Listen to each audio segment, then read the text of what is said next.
Hello everyone, मैं हूँ रेशमा पांडे और आज हम बात करेंगे व्हेन टू लीव पर, हमें कब छोड़ना चाहिए। बट बिफोर वी स्टार्ट, एक ओरल डिस्क्लेमर। कोई भी वस्तु, व्यक्ति या परिस्थिति को टारगेट करके हम बात नहीं करेंगे। We will talk totally based on observations and opinions. So, let us start.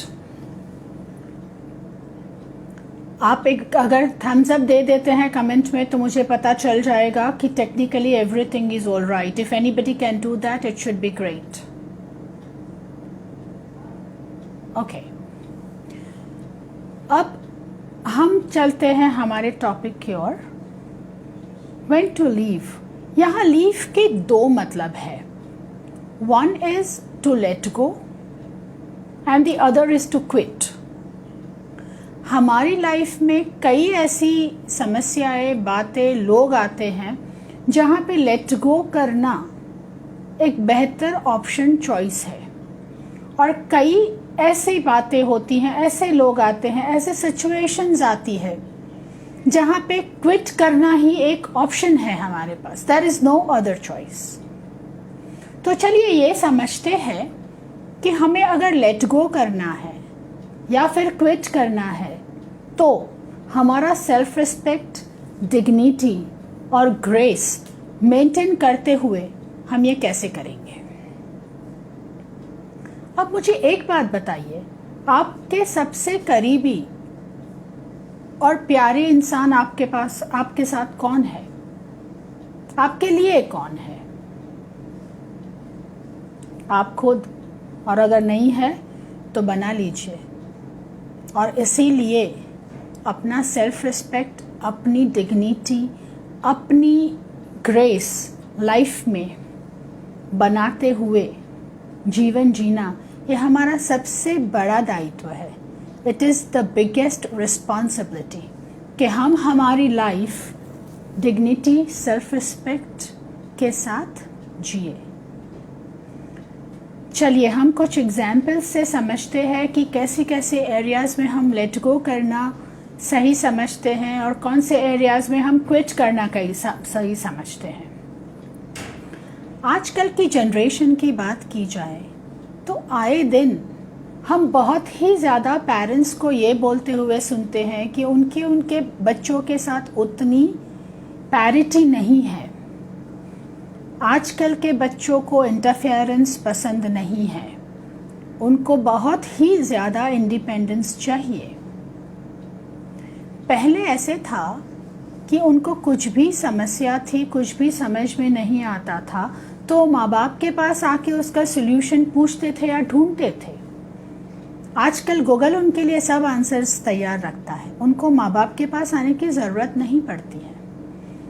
तो ये जो संघर्ष का कारण है, that they don't want parents to interfere, उनको उनका गाइडेंस नहीं चाहिए या कुछ लिमिटेड मैटर्स में ही चाहिए, उसको हम किसी को ब्लेम नहीं कर सकते हैं.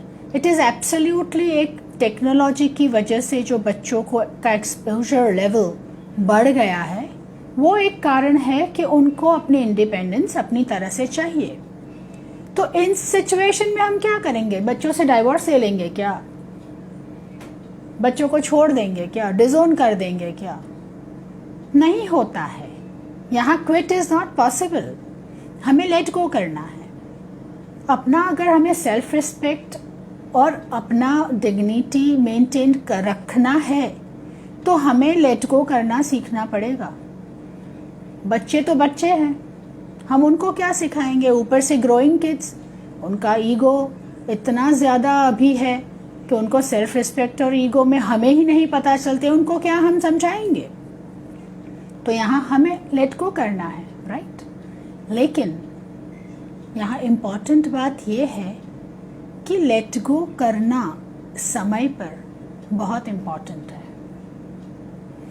कई पेरेंट्स ऐसा बोलते हैं कि अगर हम नहीं इंटरफेयर करेंगे तो कुछ ऐसा भी कर लेंगे जिसमें नुकसान हो जाएगा. एग्रीड, बिल्कुल मना नहीं करती हूँ. वो लोग कुछ ऐसे रास्ते पे चल पड़ते हैं या कुछ ऐसी चीज़ें कर लेते हैं जिससे नुकसान होता है, लेकिन आए दिन जो पेरेंट्स और बच्चों के बीच में संघर्ष होता है उसकी वजह से जो नेगेटिव इम्पैक्ट उनके मानसिकता पर होती है उससे डेफिनेटली कम नुकसान अगर आप टाइम पर लेट गो करके उनको अपनी तरह से जीने दे उसमें होगा।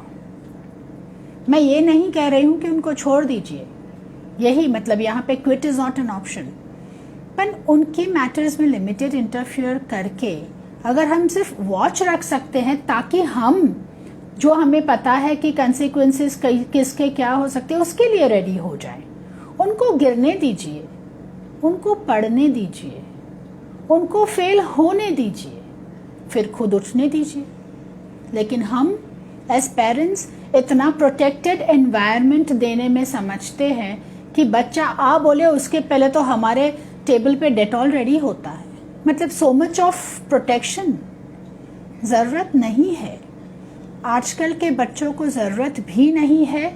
और इवन अदरवाइज अगर आपको अपना सेल्फ रिस्पेक्ट फैमिली में बनाए रखना है तो ये बहुत ज़रूरी है कि टाइमली आप अपना इंटरफियरेंस कम करें, लेट गो करें और ऑफ कोर्स उन पे वॉच रखें, लेकिन उनको ये बताते रहे कि ठीक है बेटा, तुम जो कर रहे हो तुम अपनी तरह से कर रहे हो, जिसका उन पे ये इम्पैक्ट होगा कि हम जो करते हैं उसकी रिस्पॉन्सिबिलिटी हमारी है।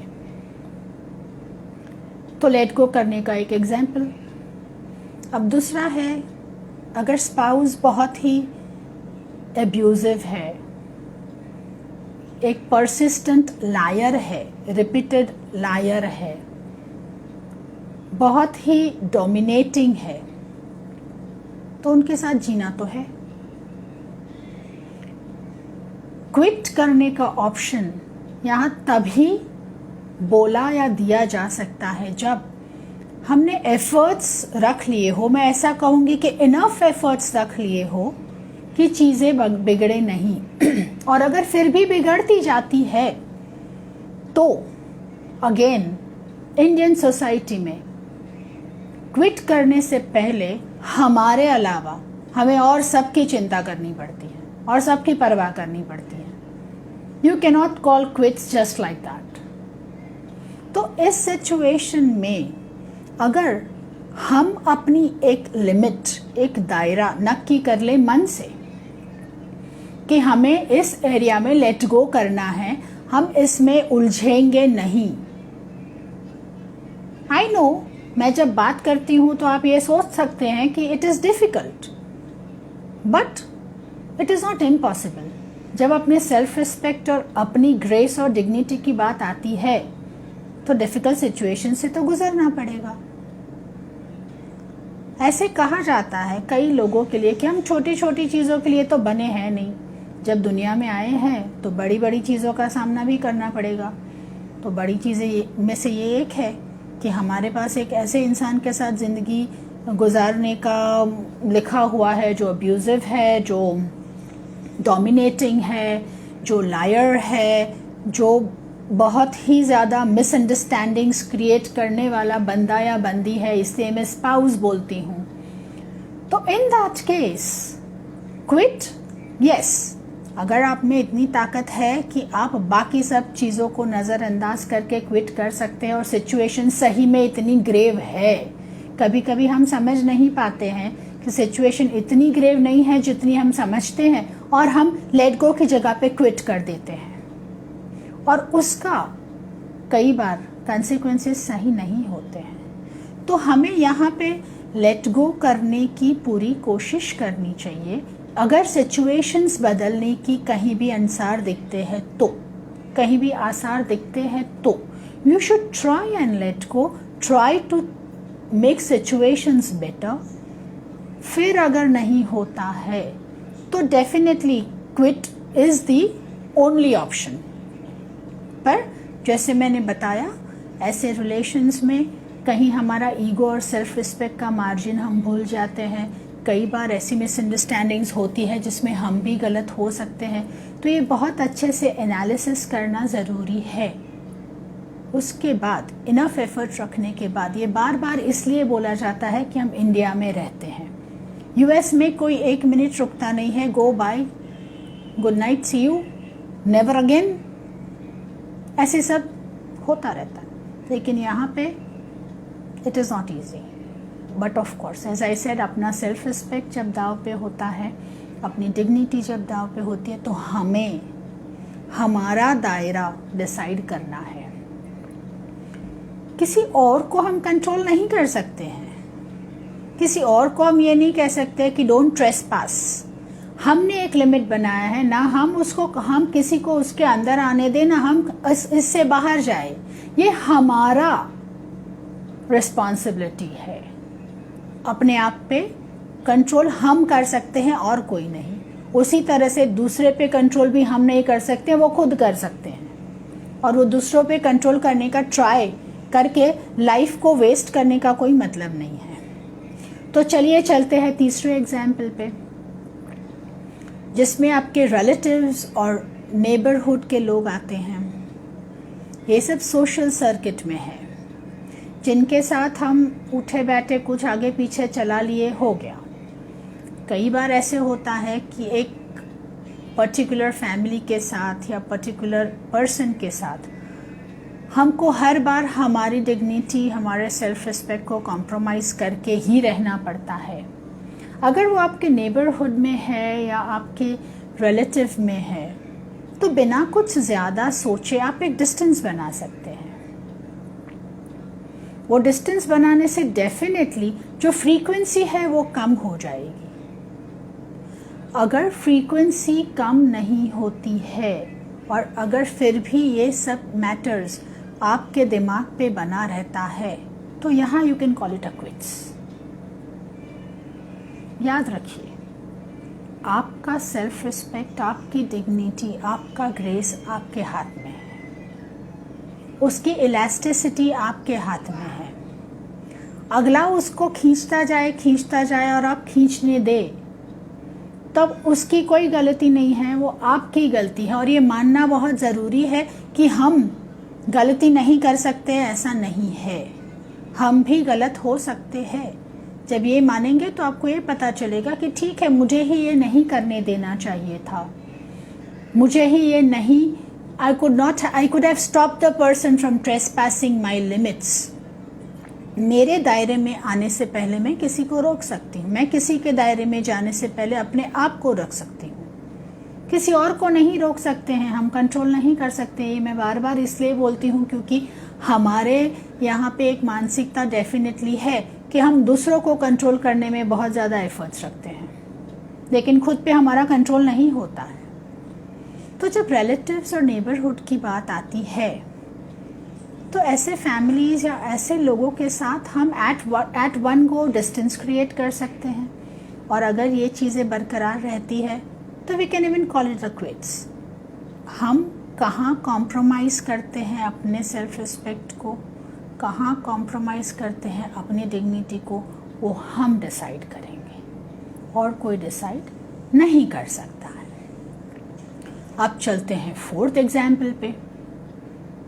जॉब में, हमारी जॉब में बहुत सारे ऐसे इश्यूज आते हैं जहां हमें लगता है कि हमारी ग्रोथ नहीं हो रही है, हमें प्रमोशन नहीं मिल रहा है, हमारा इंक्रीमेंट नहीं हो रहा है, हमें जॉब सेटिस्फैक्शन नहीं मिल रहा है। आए दिन हमारे जूनियर्स के साथ हमारा बनता नहीं है और सीनियर्स के साथ हमारा चलता नहीं है। ये सब होता है। इसकी वजह से हमारी हेल्थ और हमारी फैमिली पे उसकी इफ़ेक्ट आती है। आई एम श्योर एक जॉब की बात नहीं है, हर एक प्रोफेशन, हर एक बिजनेस में कहीं ना कहीं ये सब चीज़ें होती रहती हैं।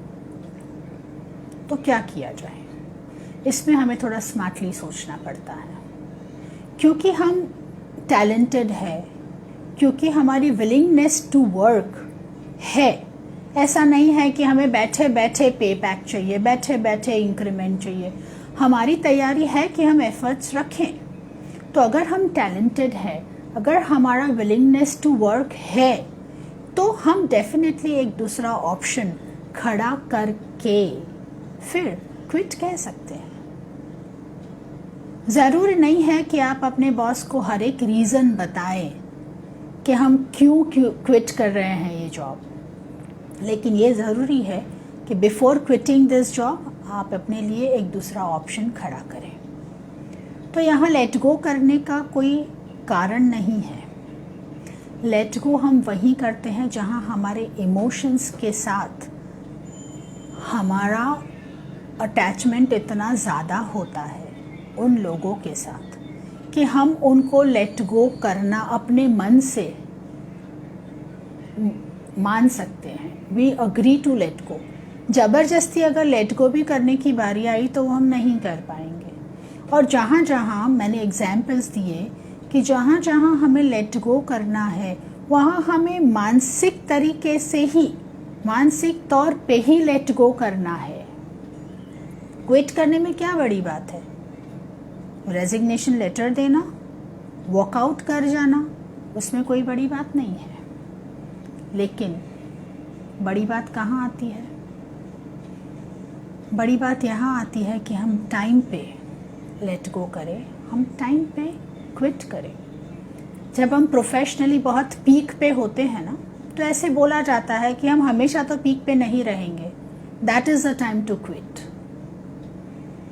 हमने एक गोल अगर सेट किया है तो वो गोल जब हम अचीव कर लेते हैं तो उसमें फर्दर आगे बढ़ने की जगह पे for the time being stop हो जाओ, क्विट कर लो, so that you can sit back, analyse and then go ahead.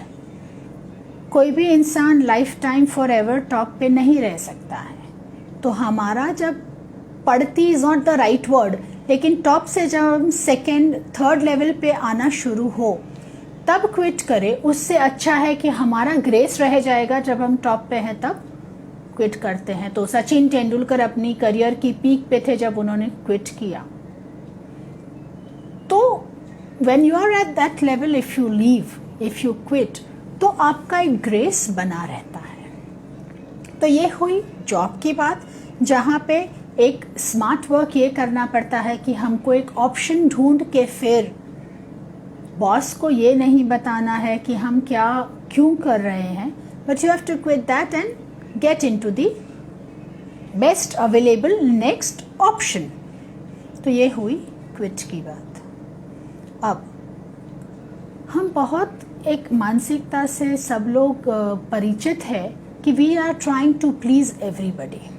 हम सबको प्लीज करने की कोशिश में लगातार रहते हैं, लेकिन ऐसे माना जाता है कि अगर आप सबको प्लीज करने में रहेंगे तो एक, सब तो प्लीज कभी नहीं होंगे, और दूसरा आप हमेशा डिसप्लीज रहेंगे खुद के साथ। So if you try to please everybody you will be displeased for yourself. तो इस सिचुएशन में ये बनता है कि आप हर एक को प्लीज नहीं कर सकते हैं। आपकी लाइफ की डायरेक्शन, आपकी लाइफ की जो भी इम्पॉर्टेंट गोल्स है उसको अचीव करने के लिए आपको कुछ लोगों को डिसप्लीज करना पड़ेगा। तो इन दैट केस, 1 मिनट,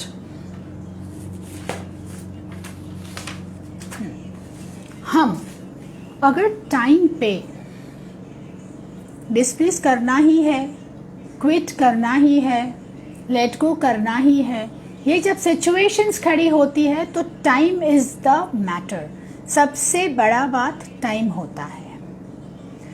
हम ओवर स्ट्रेच करते हैं, इतना खींच जाते हैं लोगों की बातों में, रिलेशंस में, कि फिर एक ऐसा लेवल आता है जहां हम हर एक दिन कॉम्प्रोमाइज़ करके अपने सेल्फ रिस्पेक्ट से, अपने डिग्निटी से, अपने ग्रेस से, अपनी लाइफ के गोल्स से कॉम्प्रोमाइज़ करते करते इस तरफ चले जाते हैं जहाँ पे फिर एक खाई के अलावा कुछ नहीं होता है, जिसमें से निकलना मुश्किल होता है या बेमतलब होता है। तो टाइम पे लेट गो करना, टाइम पे क्विट करना बहुत इम्पॉर्टेंट है। It is very very important that you take this decision on time, क्योंकि फ्रस्ट्रेशन डेवलप होता है, डिसलाइक हो जाता है, आर्ग्यूमेंट्स हो जाते हैं, कभी कभी हाथापाई भी हो जाती है कुछ रिलेशंस में। उसके बाद अगर हम लेट गो या क्विट करते हैं तो उसका कोई मतलब नहीं है। जब हम लेट गो करते हैं तो मानसिक तौर पे मेंटली हम उस चीज़ को अपने आप से डिस्टेंट कर लेते हैं, फिर वो टेम्पररी हो या परमानेंट हो। वो चीज़ फिर हमको बॉदर नहीं करेगी जिसके चलते हम कुछ ऐसे एक्शंस, कुछ ऐसे बिहेवियर करेंगे जो हमको अपने लेवल से नीचे गिरा दे। तो उसी तरह से टाइम पर जब लेट गो करते हैं, फ्रस्ट्रेशन डेवलप नहीं होता है, तो सामने वाला इंसान कभी भी घूमते घामते, लाइफ इतनी बड़ी है, दुनिया इतनी छोटी है, ऐसा मानते हैं कभी लाइफ छोटी है, आजकल के ज़माने में तो ऐसा भी बोल दिया जाएगा, सामने आ जाएंगे, मिल जाएंगे, तो हमें शर्मिंदा नहीं होना पड़ेगा। There will be no regrets कि हमने किस तरह से इनके साथ रिलेशन एंड कर दिया। तो लेट गो करने में मेंटल फिटनेस बहुत ज़रूरी है, सो that you can keep your self away and distant. और क्विट करने में स्मार्टनेस ज़रूरी है। आपके पास वजह बहुत स्ट्रांग होनी चाहिए अगर सोशल फ्रंट पे आप क्विट करने का सोच रहे हैं तो, और बहुत ही स्मार्टली बिहेव करना है अगर आप प्रोफेशनल फ्रंट पे क्विट कर रहे हैं तो। रही बात लेट गो की, तो मैंने जैसे बोला व्हेन टू लीव, तो that is much before time और वेल ऑन टाइम। कभी भी ये सब मेस हो जाए उसके बाद रिलेशन से बाहर निकल जाओ, मेस हो जाए उसके बाद कॉम्प्रोमाइज़ करके रहो, ये करने से हमारा डिग्निटी ऑफ लाइफ कभी भी मेंटेन नहीं होगा। तो समय रहते अगर हम ये सीख जाए कि हमको किस किस जगह पे लेट गो करना है, कहाँ तक, तो हमारी लाइफ काफ़ी इजी हो जाएगी। इसमें सबसे बड़ा रोल हमारा अंडरस्टैंडिंग लेवल प्ले करता है। आपका understanding about your level of patience, your level of tolerance.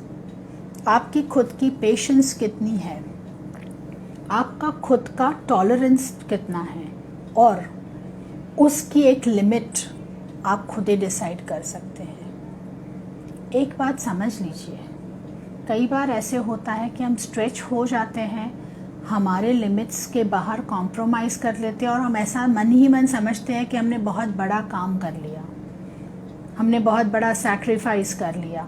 कोई आपको इसका मेडल नहीं देगा। अगर पूछने ही जाओगे तो वाल्मीकि जैसा आपके साथ भी होगा कि हमने तो नहीं कहा था ये करने को, why did you do it. तो अपनी अंडरस्टैंडिंग को पूरी तरह से इस्तेमाल इस बात में करिए कि मैं किस लेवल तक अपना पेशेंस रखूंगी, किस लेवल तक मैं टॉलरेट करूंगी। उसके बाद I will have to call it quits और I will let go it mentally. अगर कॉम्प्रोमाइज़ ही करना पड़े ऐसी जगह पे, तो मैं मेंटली कैसे डिटैच हो जाऊंगी, और अगर क्विट करना पड़ा तो मैं कितने सही तरीके से उसमें से बाहर निकल जाऊंगी। ये डिसीजन लेना बहुत इम्पॉर्टेंट होता है। और जैसे मैंने बताया, आपका अंडरस्टैंडिंग बहुत काम करेगा। ये जो सैक्रिफाइस करने का एटीट्यूड होता है ना कि अरे वो तो करते हैं लेकिन मैं चला लेती हूँ, या वो तो करती है लेकिन मैं चला लेता हूँ, वॉटेवर, वाइसे वर्सा, उससे कोई ना हमको मेडल मिल जाएगा, ना कोई अप्रिसिएशन मिल जाएगा, ना कोई ये सोचेगा कि ओहो हो इसने बहुत सहन किया, बेचारे बन के ही सुनना पड़ेगा। तो उसकी जगह अच्छा है कि हम अपना सेल्फ रिस्पेक्ट मेंटेन करते हुए समय रहते लेट गो भी कर ले, तो अगले को पता भी नहीं चलेगा कि she has already distanced her self. और अगर क्विट करना पड़ा तो ठीक है, अगर क्विट ही कर लिया तो बहुत एविडेंटली दिख जाएगा कि she is out of it. पर ये समय रहते करने से ग्रेस रह जाता है हमारा। और सबसे बड़ी बात मैंने जो बताई वो है, अपने आप से अगर आप प्यार करते हैं, जो नहीं करते हैं तो करना शुरू करिए, तो आपकी लाइफ एक डिग्निफाइड लाइफ हो, आपकी लाइफ एक life full of self respect हो, वो आपकी सबसे बड़ी रिस्पॉन्सिबिलिटी है। और इस रिस्पॉन्सिबिलिटी को अगर आप अच्छे से निभा पाते हैं तो आई एम श्योर कि आपकी लाइफ बहुत ही हेल्दी और हैप्पी जाएगी। लेट गो करो, क्विट करो, बर्डन सर पे मत रखो। सर में उतनी जगह खाली रखो कि जितनी आप अच्छी चीज़ों को भरने में पीछे ना रह जाएं। ये सब चीज़ों को दिमाग में रख के उसकी स्पेस ऑक्यूपाई मत करिए। कब क्विट करना है कर लो, लेट गो करना है कर लो, डिसीशंस आप खुद लो, लिमिट्स आप खुद डिसाइड करो। मेरा कहने का मतलब है कि आपकी लाइफ, आपका कंट्रोल आपके हाथ में है। उसका आपको क्या करना है वो आपके अलावा और कोई डिसाइड नहीं कर सकता है। तो लेट गो करो, क्विट करो, जो भी करो, जिस भी तरह से करो, अपना अच्छे से एनालिसिस करते हुए करो, ताकि बाद में कभी ना रिग्रेट फील करे, ना कभी ऐसा हो कि हमने किस जगह पे क्या कॉम्प्रोमाइज़ किया, जो नहीं करना था वो कर डाला और जो करना था वो नहीं किया। तो ये सब चीज़ों के लिए आपका प्रेजेंस ऑफ माइंड होना बहुत ज़रूरी है, आपका पॉजिटिविटी ऑफ माइंड होना बहुत ज़रूरी है। और इसलिए दिमाग को खुला रखो, दिमाग को पॉजिटिव सोच से भर के रखो, ताकि ऐसे डिसीजंस जो सो कॉल्ड नेगेटिव साउंड होते हैं, होते नहीं हैं। अगर हम हमारे सेल्फ रिस्पेक्ट के लिए कुछ डिसीजन लेते हैं जिसमें क्विट करना या लेट गो करना है, तो वो नेगेटिव नहीं है, लेकिन उसको अगर वो साउंड होते हैं नेगेटिव, तो उसको लेने के लिए भी हमारे दिमाग को अच्छे से इस्तेमाल करने की रेडीनेस रखनी पड़ेगी। So to keep yourself healthy and happy, letting go and quit is not wrong, बिल्कुल भी गलत नहीं है। समय पर लेट गो करना, समय पर क्विट करना बहुत ही हेल्दी माइंड का निशानी है। It is actually an example of the very fact that your mind is working with time and with accuracy. आप टाइम पे अपना डिसीजन ले पाते हैं और सही डिसीजन ले पाते हैं। तो इससे ज़्यादा पॉजिटिव माइंड का कुछ भी रिफ्लेक्शन नहीं हो सकता है। तो जहाँ लेट गो करना है समय पर लेट गो करिए, जहाँ क्विट करना है समय पर क्विट करिए और हेल्दी और हैप्पी लाइफ जिए। Thank you very much.